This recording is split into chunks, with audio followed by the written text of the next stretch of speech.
और उन जैसा ना बने। एक दीवाना है बेचारा, वो मिलाद पर ऐसे जोर जोर से तकरीरें करता है? अपनी खातिर बनाया आप है, उसको यही मजमून समझ में नहीं आया। पहले वाबियों के पीछे नमाज पढ़ा रहा था, हमने दुम पर पांव रखा तो फिर तौबा की उसने। मैंने कहा लगता है फिर आपको नफ्सियाती मर्ज बढ़ गया है। हम सिर्फ इशारा देना चाहते हैं, बोलना जरा तमीज से। कहते जी बाहर शरीयत आलिम बनाने वाली किताब है, ये हटा दो। मैंने कहा तू इतवार में पढ़ाकर मुफ्ती बनाता है, शर्म नहीं आती? और बाहर शरीयत की किताब पर हमला, और इल्म बेचारे का इतना है। मैंने कहा मौली साहब हमारी शागिर्दों से अकीदा पढ़ो, आपको अकीदा नहीं आता है, मानो इस बात को। कहते हैं जी अबू बकर सिद्दीक की अफजलियत का अकीदा जमहूर है। मैं उनके शागिर्दों से पढ़ता हूं कि तुम आओ, आला हज़रत की दहलीज पर आओ, उस फिक्री मोतजिली को छोड़ो। उस बेचारे को पता ही नहीं, उसका नफ्सियाती है कि मैं बहुत बड़ा शेखुल इस्लाम हूं। मैंने कहा तुम नहीं हो तो अपने जूते में आ जाओ, आपको आपकी नफ्सियात मार रही है, आप में वक़्त नहीं है, आपको पता ही नहीं। कहते जी सीना तान कर कहते हैं हम रसूलुल्लाह के जन्नत रसूलुल्लाह की। तो अबे मुफ्ती इसमें कौन सी गलत बात है? मैं तो सिर्फ आना नहीं चाहता इस पर, क्योंकि जब आते हैं हम ना तो फिर मुकम्मल करते हैं काम। आपको सिर्फ इशारा दे रहे हैं, अपनी बोली पर तवज्जो कर ले और समझ जा, ये एकेडमियों के नाम पर जो तूने धंधा शुरू करा है ना सुन्नियों को ढीले करने का, तो इंसान का बच्चा बनकर बिल्कुल ठीक हो जा। हम सिर्फ इशारा दे रहे हैं कि तमीज से, कभी सैयदना सिद्दीक अकबर की अफजलियत के लिए गलत मसला, कभी सरकार की शफात के लिए गलत मसला, कभी मिलादुन नबी के लिए गलत तशरीह, गलत ताबीर। मैंने कहा उनके इसलिए मैं कहता था कि देव की दोस्ती अच्छी नहीं, टीवी की मोहब्बत में वहाबियों की दलाली ना कर, पूरा सुन्नी टीवी पर भी बन और बाहर भी बन। लिहाजा यही पैगाम तेरे और तेरे कारिंदों को दे रहा हूं। लिहाजा हम इस तरफ नहीं आना चाहता तो मैं उस मौजू पर तुझे बिल्कुल साफ करता, लेकिन मैं इशारा दे रहा हूं अपनी जुबान को संभाल ले। तुझसे तो हुजूर के इल्म गैब पर भी बात करनी है हमने कि तू हुजूर को आलम नहीं मानता, अल-अयाज़ु बिल्लाह। वही अकीदा जो बराहन कातिया का है, हमने तो ये भी बात करनी है। हमने तो ये भी बात करनी है कि अफजलियत अबू बकर सिद्दीक को तुम जमहूर कहते हो, जबकि वो इजमाई कती अकीदा है। पढ़ाते आला हजरत के नाम पर हो, और 6-6 महीने के मुफ्ती बनने से बेहतर है सुन्नी बनकर घर में ही रहो भाई। तवज्जो है आपकी? लिहाजा जलसों में गला फाड़ने के बजाय कुछ पढ़े मुफ्ती साहब, पढ़े।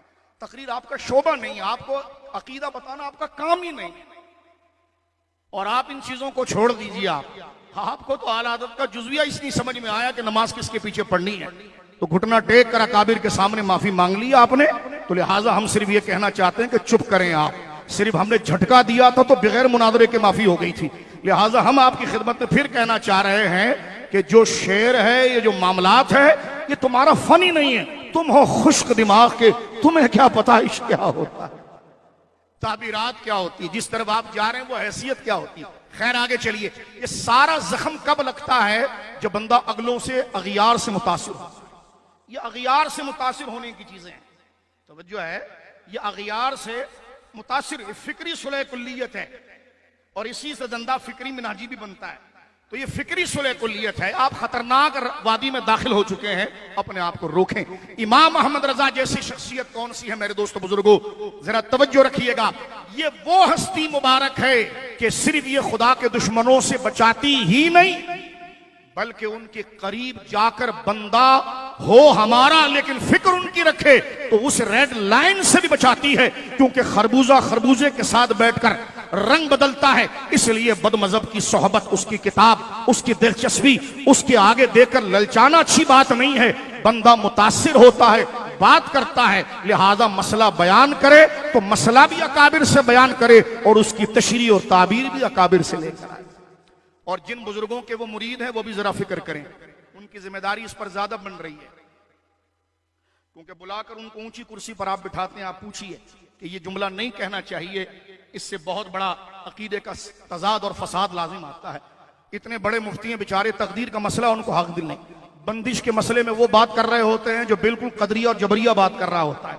आपको नहीं आता अकीदा, आप अकीदा सीखें, आप किस हद तक जाकर बात को निपटाते हैं। लिहाजा मैं ये कहना चाहता हूं कि जो तोलबा ऐसे शख्स के पास जाने से रुकें, ऐसे मशकूक और मरीज जहन से पढ़ना अपना अकीदा खराब करना है। लिहाजा ऐसे शख्स से ललचाकर इल्म उससे हासिल करें, इल्म उससे हासिल करें कि जिसको अहले सुन्नत का नज़्म और तवाज़ुन और बैलेंस पता हो। और ये कोई खिलाफ वाक़े तकरीर नहीं, ये फिक्र इमाम अहमद रजा की बात हो रही। मोहम्मद अली मुंगेरी भी खुद को सुन्नी कहता था, तवज्जो है आपकी। वो खुद को सुन्नी ही कहता था। इमाम अहमद रजा के इख्तिलाफ की वजह क्या बनी? वो गलत तशरीहात बनी। अल्लाह अकबर। अब बात मसाइल तक नहीं रही है, मैं उनके कारिंदों को कहना चाहता हूं, बात अकीदत तक पहुंच गई है। यहां दुनिया से रावजियों से जंग हमारी अफजलियत के मसले पर है। तू दीवाना आदमी, तू उसको जमहूर कहता है, कल जाकर तू कहेगा ये तो मसला ही लिगैरी ही है, ये तो जरूरत के एतबार से बन गया, फी नफ्स ही कोई चीज नहीं है। तो ऐसे कमजोर और मरीज जहन से पढ़ना, ये तो बंदा अपनी आखिरत को तबाह करेगा कि न जाने वो क्या पढ़ा रहा है। लिहाजा मेरे दोस्तों, अब मैं बात पर दोबारा आ रहा हूं, तवज्जो के, ये उसकी तशरीहात है, ताबीरात, और आप सामने इस मसले को हम जो जिक्र कर रहे हैं, इस बात पर जरा गौर कीजिए। जो 4-4 करोड़ रुपए देकर उनका कर्जा माफ करा रहे हैं, उन एनजीओ को भी सोचना चाहिए कि किसको पाल रहे हैं आप।